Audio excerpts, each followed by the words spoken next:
Pela graça do Senhor Deus, estamos iniciando mais um novo estudo para a glória de Deus, e vamos estudar muitas verdades para a glória de Deus e como deve ser o nosso dever, o papel, nós como pessoas cristãs e eleitos em Cristo. Nosso texto base, Mateus capítulo 7, versículo 21 até o verso 23. A Escritura Sagrada diz da seguinte forma: nem todo que me diz Senhor, Senhor, entrará no reino dos céus, mas aquele que faz a vontade do meu Pai que está nos céus. Muitos naquele dia hão de dizer-me: Senhor, Senhor, porventura não temos nós profetizado em teu nome, e em teu nome não expelimos demônios, e em teu nome não fizemos muitos milagres? Então lhes direi explicitamente: nunca vos conheci. Apartai-vos de mim, os que praticais a iniquidade. Amém. Então, peço aos irmãos que estão em pé, para nos louvar a Deus. Em seguida, vamos fazer a nossa oração. O hino 4. Glória sempre ao Cordeiro de Deus, a Jesus.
Vou pedir para orar ao Senhor Deus, para Deus dar discernimento da disposição que vai ser trabalhada.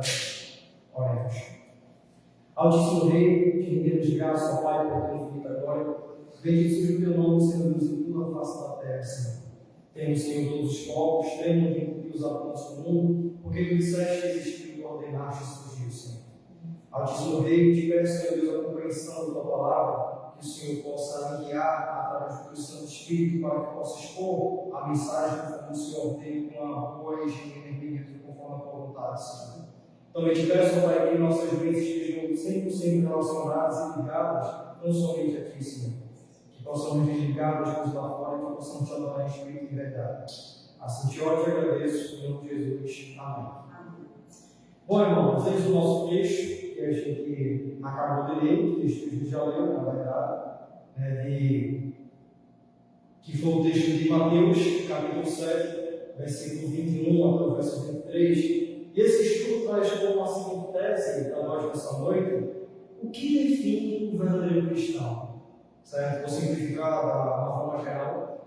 O que é o verdadeiro cristão? A gente vai ver hoje que o cristão, o verdadeiro cristão, ele não fala em si, ele tem atitudes, ele presta o verdadeiro culto a Deus.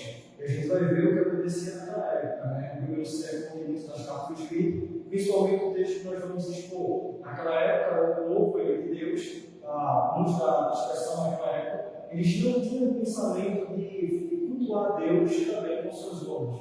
E se eles buscavam cultuar a Deus somente na teórica. E aproveitando também nessa parte introdutória, nos dias de hoje a gente sabe que isso não é comum. Tem muitas pessoas nesse plano aqui, que a gente vai ver ao decorrer desse sermão, tem muitas pessoas que estão dentro das igrejas, como diz o texto, Senhor, Senhor, todos aqueles que dizem Senhor, Senhor, não entrarão o reino de Deus. Será que deixa eu acompanhar a nossa tradução? No versículo 21 ao versículo 3, como o autor do texto, esse texto da narrativa, quando diz da seguinte forma: nem todo que me diz Senhor, Senhor, entrará onde nós no reino dos céus, mas aquele que faz a vontade de quem? Do meu Pai, que está nos céus. E muitos naquele dia hão de dizer-me: Senhor, Senhor, porventura não temos nós profetizados em teu nome, em teu nome exprimimos demônio, em teu nome não fizemos muitos milagres? Então direi explicitamente: nunca vos conheci, apartai-vos de mim, os que praticais a iniquidade. E esse texto ele é um texto de confrontamento, principalmente para aquelas pessoas que pensam que para ser cristão é somente um título. As pessoas não querem carregar o sofrimento que o próprio Cristo foi totalmente transparente com a gente. Ele disse que no mundo nós sempre passaremos por tribulações, por aflições. Mas só que as pessoas que se dizem ser cristão, as pessoas não têm esse pensamento. Quando pensam que vão ser chamados para ser cristão, quando só aceitar Jesus, eles dizem por aí fora. O que acontece? Pelo fato de eles aceitarem Jesus como se ensinado por aí fora, as pessoas começam a pensar que a vida não é rigorosa, é o cristianismo pacífico, que somente confessa a Deus, que acredita em toda a lei de Deus, todo o pecado, mas não exerce na sua vida.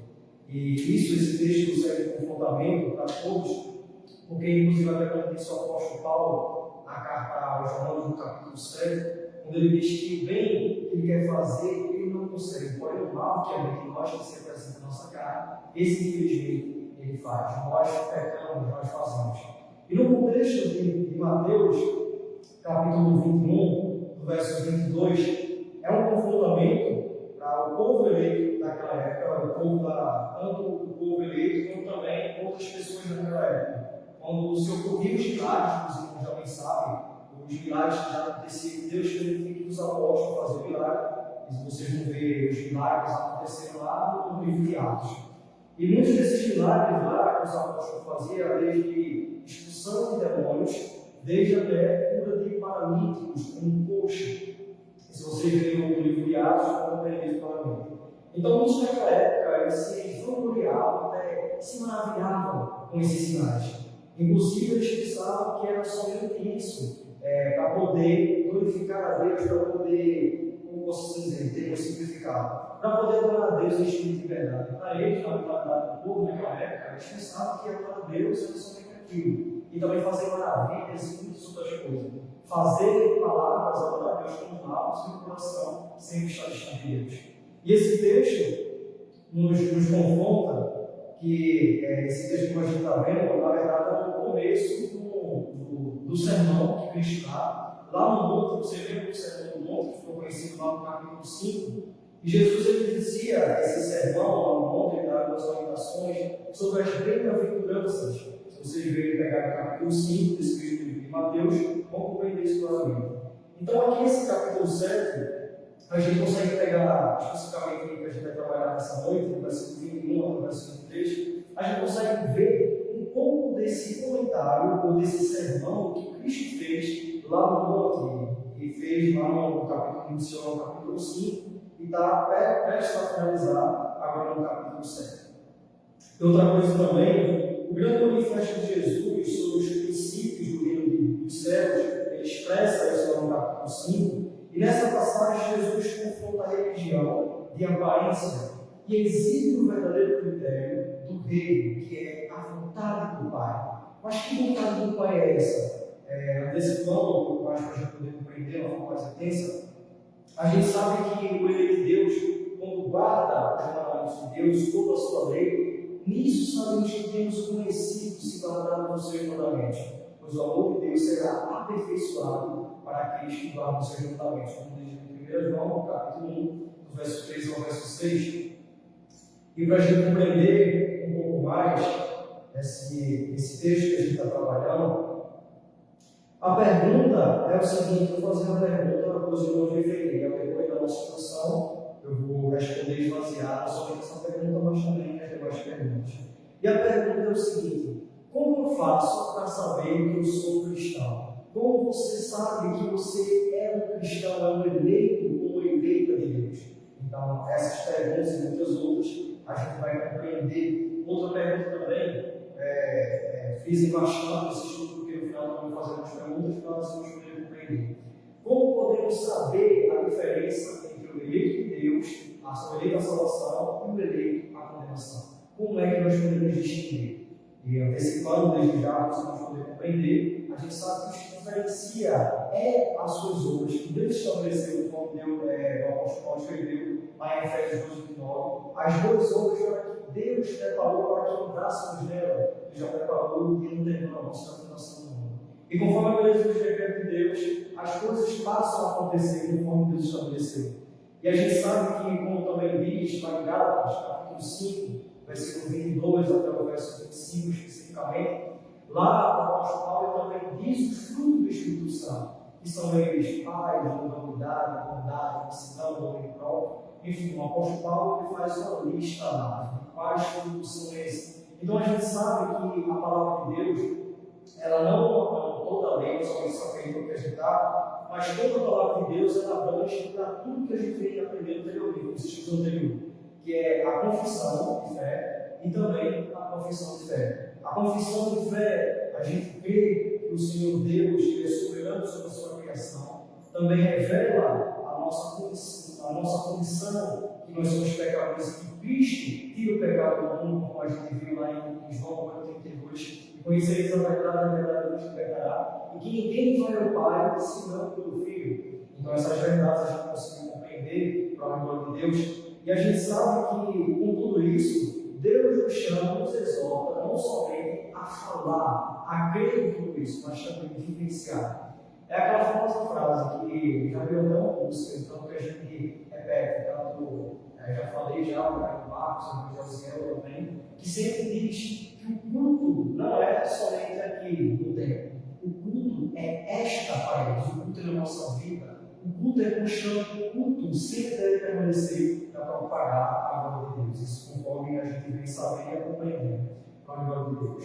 Certo? Então, as perguntas que eu fiz nessa parte introdutória, esvaziá-las inicialmente, pela marca, a gente sabe que conhecemos o verdadeiro cristão pela marca de intimidade e comunhão com Deus, uma vida de arrependimento constante, um fruto moral que compreende com os irmãos, não somente o fruto moral, mas também o fruto espiritual, a perseverança na palavra e o amor que busca a glória de Deus, não a sua própria glória. Inclusive, naquela época, no primeiro século, os irmãos eles faziam muitas dessas coisas para querer se promover. Eles deixavam de adorar a Deus e eles buscavam se adorar, se favorecer de alguma forma. E esse texto quebra esses princípios de adorar outros deuses, ou então até mesmo de adorar a si mesmo. Por quê? Porque o texto é claro quando diz no versículo 21, nem todo o que me diz Senhor, Senhor, entrará no reino dos céus, mas aquele que faz a vontade do Pai que está nos céus. Inclusive, esse texto também, naquela época, tem até um texto que eu não me recordo, que fala também sobre os israelitas, que nem todos que dizem ser, nem todos que dizem que são de Israel são de fato israelitas.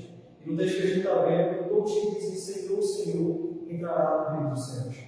Inclusive, esse texto traz uma aplicação para a nossa vida, no contexto que nós estamos hoje, no século que nós estamos, que muitas das vezes, tanto acontecerá no primeiro século, essa mensagem se aplica para aquelas pessoas que pensavam que somente professar, essas pessoas não ouvem a parte introdutória, proclamavam a glória de Deus, entrariam no reino dos céus. E só que no contexto de hoje, esse texto traz uma aplicação de que muitos, principalmente os cristãos, aqueles que se dizem ser cristãos e verdadeiros adoradores de Cristo e que têm uma lei, que é a imagem de Deus, as pessoas dizem assim de forma: eu simplesmente estou indo para a igreja, ou usar esse termo aqui simplificado para você poder compreender. Eu estou indo para a igreja, então eu estou fazendo isso, estou agradando o pastor, estou indo para ver fulaninho, estou indo para ver fulaninho e tal, estou indo para fazer isso, fazer aquilo, já cumpri o meu papel, já cumpri a minha obrigação. Inclusive, eu creio que as irmãs já ouviram isso, já ouvi também nesse comentário, que somente basta ir para a igreja que já fez todo o seu papel. Mas a gente sabe que, como também Cristo falou sobre a parábola do joio e do trigo, vocês lembram da parábola do joio e do trigo? Que o joio ele se misturou, veio o semeador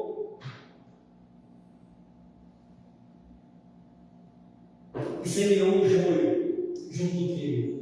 E esse texto traz como referência para a gente sabe que na igreja de Deus, tanto há eleitos à salvação, quanto os eleitos à condenação. Então está misturado. A gente, como eleito de Deus, a gente não pode ter o discernimento. Inclusive, o próprio Cristo fala isso no versículo 1 desse capítulo 7, que nós de forma nenhuma nós devemos julgar. A gente sabe que muitas das vezes as situações que a gente vê o irmão ou uma irmã fazendo coisas que é antes da Escritura Sagrada, que não procedem do verdadeiro Evangelho de Deus. E a gente começa a pensar, aquele fulaninho, aquela fulaninha, não é inimigo de Deus. É normal a gente pensar como ser humano, mas a gente jamais deve julgar. O próprio Cristo fala isso no capítulo, versículo 1 até o verso 5, ele fala, lá esse aprofundamento. E a gente sabe que a palavra de Deus ela deve ser exposta sempre para nos humilhar e exaltar a glória de Deus. A gente sabe que, infelizmente, essas pessoas que pensam que estão ouvindo das igrejas, inclusive os comentários que eu me lembro que trouxe nos estudos passados, é que as pessoas, pelo fato de terem sentido um vazio dentro de si, as pessoas começam a correr para diversas igrejas. Tem igrejas, instituições que se tornam como igreja. E nesses lugares as pessoas fazem o quê? Vai para a igreja, ou instituição, melhor dizendo. Nessa instituição, ela começa a ver algumas coisas erradas. Aí pula para outro, eu creio que as irmãs já conheceram algumas pessoas assim como eu também já conheci. E essas pessoas, por fato de elas irem para uma instituição, não se agradam, aí vai para outra, vai para outra, vai para outra. E sempre vai sentir esse vazio. E as pessoas pensam que essa baixa somente porque pega um texto, aquele que confessar diante dos homens com os lábios e me amar no seu coração será salvo para fazer o texto. As pessoas pegam esse texto e usam o seu favor para querer distorcer o Evangelho de Deus. Mas como a gente está vendo, a gente sabe que todo o Evangelho de Deus abrange para a prática, para a vida de devoção e reverência a Deus. E ainda a gente compreendendo, já que a gente compreendeu todas essas questões, a gente vai compreender um pouco mais sobre esse contexto, que a gente está vendo aqui. E o contexto cultural daquela época, essa mensagem foi escrita no primeiro século, o pessoal valorizava mais a aparência e também a reputação, que eram essenciais naquele contexto, e religiões e rituais também, e altamente visíveis naquela época. Inclusive, naquela época também, as pessoas pelo fato de se admirar com os sinais, os fariseus, os saduceus, cada um com os seus contextos, líderes religiosos também, eles observavam a relevância pública e nem sempre trazia a verdadeira justiça interna. E Jesus aponta isso repetidamente, essa justiça interna, lá em Mateus, lá no próximo capítulo, no capítulo 23 de Mateus, vocês vão ver isso claramente sobre a justiça de Deus, certo? E outra coisa também para a gente poder compreender, esse versículo 21, Jesus ele contrasta a profissão verbal com fazer o Senhor, Senhor. Cristo até diz aqui esse termo, Senhor, Senhor. Esse termo aqui mostra o ardor da expressão, porém não garante intimidade ou submissão. E muitas das vezes, isso acontece naquele contexto, e no contexto de hoje, as pessoas, pelo fato de dizer que já fez o seu papel, aí, em vez de se dedicar a Deus, aí faz um ciclo, como também disse o apóstolo Paulo, prefere satisfazer o seu próprio ventre para fazer a última fala do apóstolo Paulo. E as pessoas dizem, não, mas eu já fiz o meu papel, eu vou para uma festa, eu vou jogar bola, tudo bem, ok, tudo bem. Mas só que nós, primeiramente, a palavra de Deus diz que nós devemos buscar o reino de Deus, e outras coisas serão acrescentadas. A gente sabe que quando nós executamos a vontade de Deus, quando nós vivenciamos a palavra de Deus, nós estaremos proclamando a glória de Deus. Como, por exemplo, a nossa matriarca, que agora está na igreja militante do Papai do Céu. Ela, pela graça de Deus, trouxe o exemplo, refletia muito bem essa imagem de Deus de justiça e também de viver esse verdadeiro culto, que é o que a gente está vendo aqui. O contexto da sua vida. Então a gente sabe que, como também diz lá em Provérbios, capítulo 1, versículo 7, que o temor do Senhor é o quê? É o princípio do saber. Mas os loucos desprezam a sabedoria e o ensino. Os loucos eles sempre vão desprezar tanto a sabedoria como o ensino, que amba conhecimento que eu costumo falar. Conhecimento é o mesmo que sabedoria. O conhecimento está em saber e a sabedoria está em fazer. E a gente sabe que o ser cristão não é sem título, né? Mas o que acontece quando as pessoas dizem assim, mas Senhor, como diz no versículo 22, Cristo responde, quando as pessoas dizem, nem todo que me diz Senhor, Senhor, entrará no reino dos céus, mas aquele que faz a vontade do meu Pai, que está nos céus. Uma prova disso, a gente tem lá 1 João capítulo 1, versículo 3 ao versículo 6, que fala sobre o amor de Deus, quando a gente guarda a lei de Deus, o amor de Deus tem sido verdadeiramente aperfeiçoado em nós. E no versículo 22, Jesus diz, muitos naquele dia hão de dizer, Senhor, Senhor, porventura não teremos nós profetizado em teu nome, e em teu nome não expeliremos demônio, e em teu nome não fizemos muitos milagres? Aí é uma questão que também, inclusive, até a questão do fechamento, no versículo 23, quando ele diz, então, cheguei explicitamente, nunca vos conheci, apartai-vos de mim, os que praticais a iniquidade. Então a gente consegue perceber o confrontamento através desse texto que a gente está conseguindo, está fazendo discussão, e a gente consegue perceber que a vontade do Pai é a referência do reino, não meras palavras, mas ação que é transformada pela graça de Deus. Nenhum mérito nosso, como também dizia o apóstolo Paulo em suas cartas. Inclusive, peço para as irmãs abrirem, a irmã Cíntia abrir João, capítulo 14, versículo 15. E a irmã Paula abrir 1 João, capítulo 2. Esse texto que eu já mencionei aqui foi 1 João, capítulo 2, versículo 3. Mas peço para a irmã Paula deixar aberto o texto de Tiago. Texto de Tiago, capítulo 2, versículo 14. O versículo 14 explica claramente isso. 14. João capítulo 14, versículo 15. Se ambos guardareis os meus mandamentos. Exatamente. Então a gente consegue perceber que o contexto de seguir a Cristo, de amar a Deus, exerce a prática. Então, como a gente já acabou de ler, o texto de Tiago é uma pergunta um pouco longa, peço para não ler somente o verso, capítulo 2, versículo 14. Meus irmãos, qual é o proveito se alguém disser que tem fé, mas não tiver obras? Pode acaso semelhante fé salvá-los? Exato. Inclusive, em Tiago, essa pergunta, como essa pergunta até o capítulo 14, do versículo 14 até o versículo 26, acho que incorporado para a gente passar por o texto todo. Mas Tiago começa a fazer os exemplos práticos de fé, símbolos de fé, como a gente já pensou anteriormente. Ele tanto usa o exemplo do nosso pai Abraão, que foi um texto que a Bíblia diz que ele creu e nisso foi imputado para a justiça. A gente viu lá sobre a promessa que Deus fez a Abraão, e depois de um tempo, Abraão, pelo fato de Deus fazer promessa para ele, Abraão já era velho, juntamente com sua esposa Esther, mesmo assim ele creu. E essa confissão de fé dele passa a exercer lá no capítulo 22 de Gênesis, quando o Abraão, que era Abraão, passa a ser chamado de Abraão, ele vai e está prestes a sacrificar o seu filho Isaac.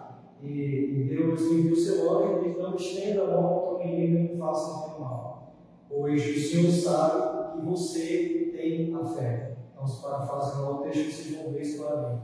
E Tiago também dá um exemplo da meretriz, esse mesmo capítulo que é no Nataleno, em Tiago capítulo 2, do verso 14 ao verso 26, que Raabe, naquela época, ela não fala ela ser uma meretriz. A gente sabe que ela começou a criar, quando relata ao servo, Como foi que ela começou a crer? Mas nos dá umas pistas de como ela fala sobre as maravilhas de Deus. Inclusive, quando ela acolhe os emissários na casa dela, no estabelecimento dela, ela simplesmente começa a falar sobre as maravilhas que Deus fez. Ela sabe, ou soube, ficou sabendo, porque a forma repercutia, os milagres que Deus fazia, como a abertura do mar vermelho, muitos outros milagres que Deus fez. Então, ela contava isso para o povo naquela época, e simplesmente ela começou a crer após a conversa. A Bíblia não explica como deu a conversa dela, mas explica esse exemplo de fé dela, quando ela passa a confessa, e também a gente sabe que ela acolhe os emissários de Deus e também começa a agradecer a Deus, conforme Deus estabeleceu. Então, Tiago dá esses dois exemplos práticos, né, sobre a fé.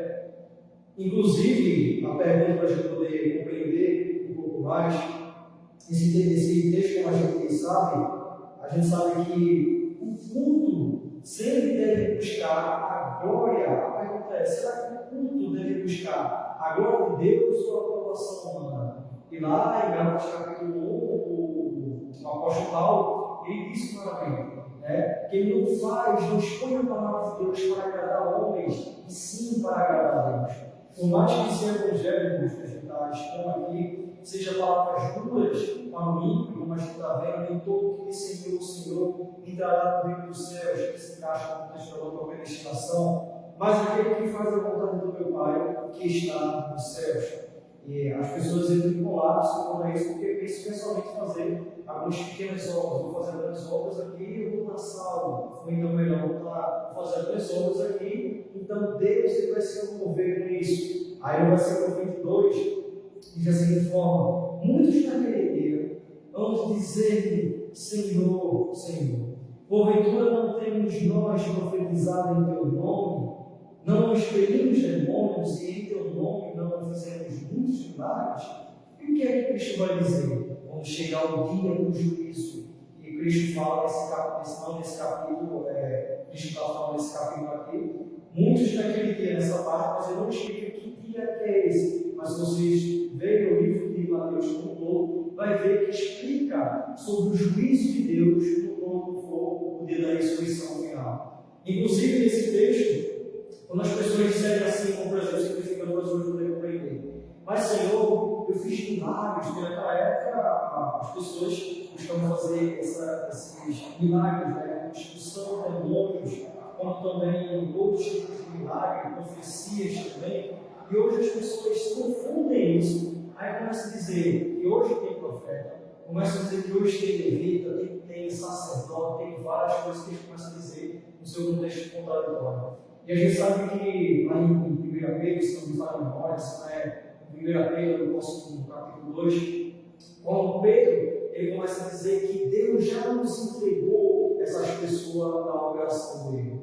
E a gente sabe que quando a gente promove o verdadeiro evangelho de Deus, jamais devemos pensar dessa forma. Porque as pessoas também dizem assim, aquele exemplo que eu usei na parte introdutória,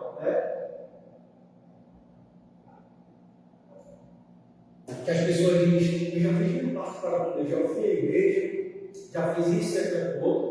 Como a gente sabe, quando a gente sobe à casa de Deus por alguém sem ser a Deus, a gente está sendo idólatra. A gente não sobe à igreja, que é a igreja somos nós, ao templo, melhor dizendo, de forma passiva, aí sim de forma ativa, porque Deus nos chama através do Espírito Santo, Ele nos convoca para que nós possamos nos adorar em espírito de verdade. E, como eu falei também na parte introdutória, que esse mesmo culto deve permanecer no nosso contexto de vida, adorando a Deus em espírito de verdade. Então, só que nos dias de hoje, esse texto traz uma aplicação para os nossos dias, que as pessoas começam a dizer: mas as pessoas não podem me julgar, porque eu fiz coisa boa, eu ajudei o inimigo, eu fiz uma coisa boa ali, fiz isso, fiz aquilo, e começa a dizer coisas sem sentido. E pensa que para isso só basta. Ele só fez a obrigação e acabou-se. É o famoso vocabulário da vida, como as pessoas dizem por aí fora. E a gente sabe que não funciona dessa forma. E o juízo virá, como Deus estabeleceu, inclusive o autor aqui expressa, aqui no versículo 23, que após as pessoas disserem assim: Senhor, eu fiz milagres, nós exprimimos demônio, nós fizemos isso, nós fizemos aquilo outro, em teu nome fizemos maravilhas, que é o contexto também, a gente sabe, tem a universal. Não sei se as irmãs sabem, mas essa própria instituição de se titula como igreja, ela automaticamente faz o quê? Diz que faz o exorcismo lá, a expulsão de demônios, dizem que estão fazendo maravilhas em nome de Deus. E o que é que Deus vai dizer quando for o dia do juízo final, versículo 23? Então lhes direis o quê? Lhes direis explicitamente: nunca vos conheci. Apartai-vos de mim, os que praticais a iniquidade. Mais para frente, no próximo capítulo de Mateus, Cristo vai dizer: apartai-vos de mim, maldito, para o fogo do inferno. E a gente sabe que essas palavras aqui são palavras até duras para o mundo. Mas a palavra de Deus ela deve ser exposta, doa a quem doer. Pois é assim que nós promovemos o verdadeiro Evangelho, que se manifesta também o culto na nossa vida para o nome de Deus.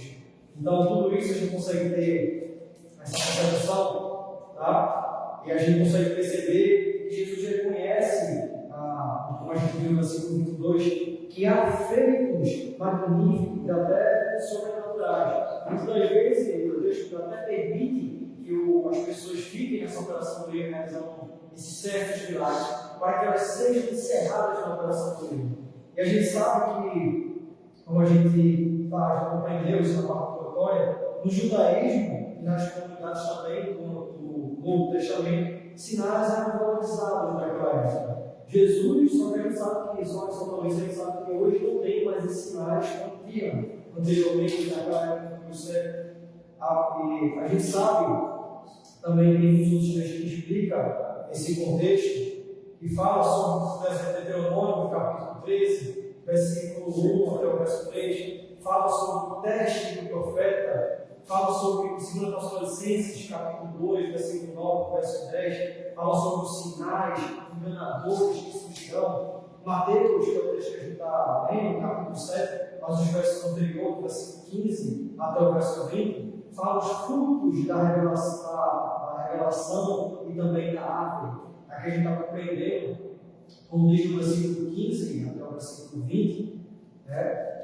O versículo 15 diz, Cristo dá algumas orientações que nós devemos nos acautelar desses cães que distorcem o Evangelho de Deus. E os cães não é mais não, e sim um vocabulário de confrontamento para o povo daquela época que distorcia o Evangelho de Deus.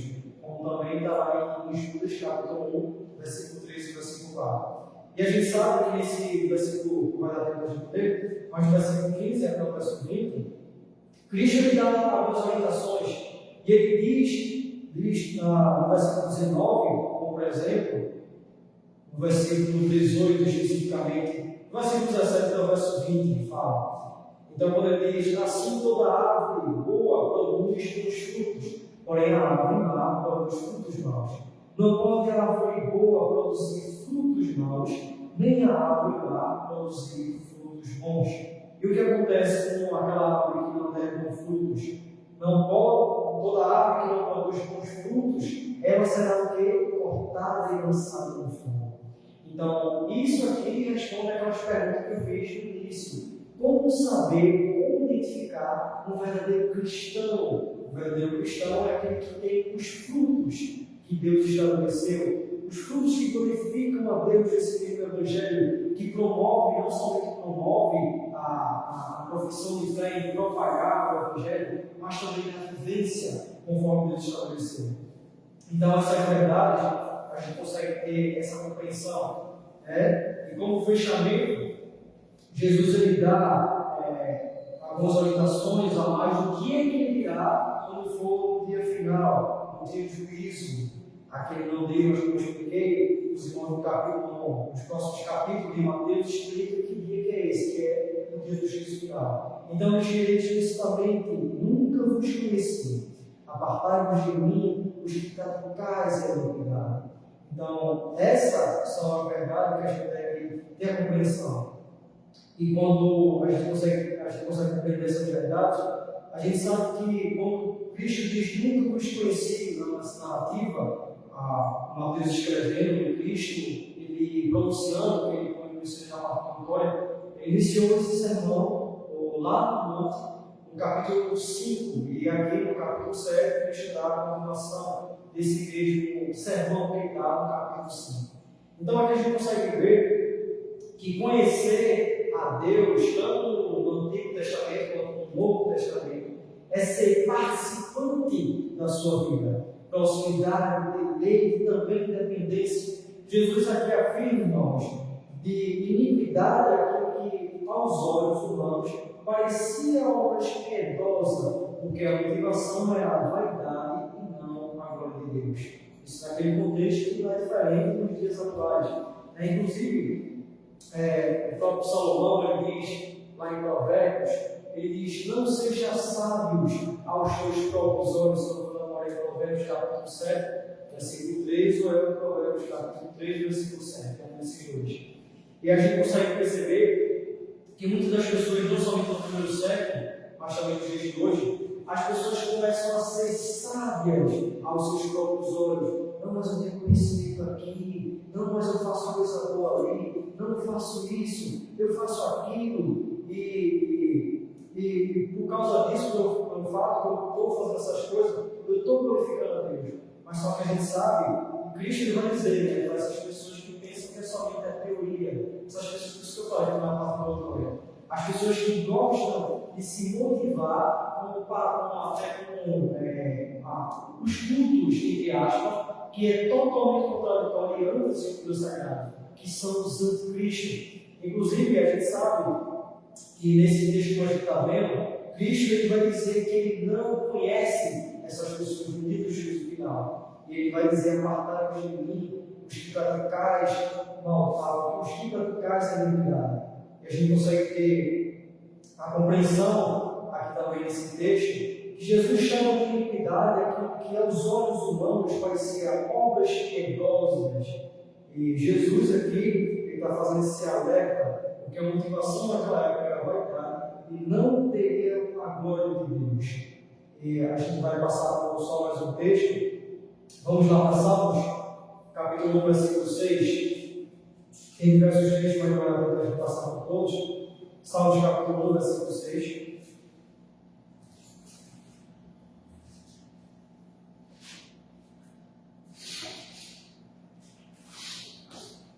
Salmos, capítulo 1, versículo 6.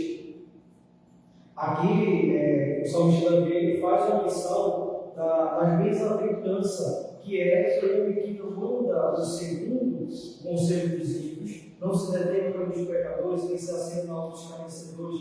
Ele diz que o seu prazer está onde? Na mesa do Senhor, e na sua alegria de dia e noite.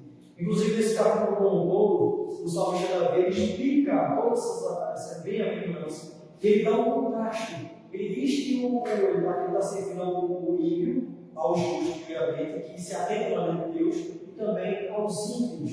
Ele diz no versículo 6: pois o Senhor conhece o caminho do justo, mas o caminho dos ímpios perecerá.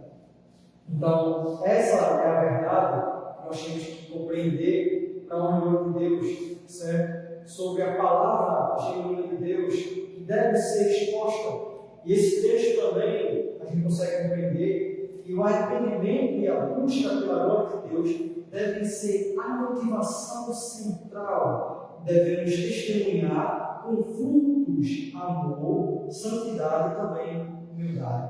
Por quê? Porque, como diz a palavra de Deus, se a gente não exerce, se a gente é cristão, se Deus nos chama para ser seus imitadores, Deus, através de Cristo Jesus e por obra do Espírito Santo, nos chama para sermos os seus imitadores, a gente sabe que nós não devemos proceder de forma como o mundo age, né? Que é o que o salmista Davi faz esse contraste aqui nesse capítulo 1. Então, tudo isso, irmãos, a gente tem que ter essa compreensão, primeiro, de arrependimento. A gente consegue compreender arrependimento e buscar, devemos buscar a glória de Deus, que deve ser a nossa principal motivação central, certo? Então, tudo isso a gente consegue ter essa compreensão, tá? Porque não é somente palavras que bastam, e sim as atitudes do nosso contexto de vida. Essa é a grande lição que a gente consegue aprender com esse nosso sermão e com aplicações. Estabeleça um hábito diário de leitura. Vamos fazer um desafio para cada um de nós. Estabeleça um hábito diário de leitura bíblica guiada. Estude também o texto, busque os estudos conforme Deus estabeleceu. Se apegue mais a Deus, preste verdadeiro culto diante de Deus. E a gente sabe também, outro desafio também com a aplicação final dos irmãos, ao ouvir testemunhos de milagres, pergunte qual o fruto disso gerou. Quando as pessoas disserem para vocês, não é, mas vocês presbiterianos, vocês são muito frios. Não vejo acontecendo milagre na igreja de vocês. Enquanto na minha igreja, eu vejo acontecendo milagre tal. Você vai lá e pergunta para a pessoa, ok. E qual é o fruto disso aí? Isso aí promove a glória de Deus, ou Deus está encerrando a operação do erro. Então, essa é a percepção e a compreensão que a gente deve ter também na hora do confrontamento. Certo? E como conclusão, irmãos, devemos sempre viver o verdadeiro Evangelho de Deus. Porque não basta dizer somente Senhor, Senhor, como a gente viu aqui no texto. Nós devemos também viver a palavra de Deus. Porque, caso contrário, no dia do juízo final, Deus dirá: apartai-vos de mim, que eu não os conheço. Apartai-vos para o fogo do inferno. Então, esses são os aprendizados que nós temos. E a irmã Cíntia pode encerrar a live.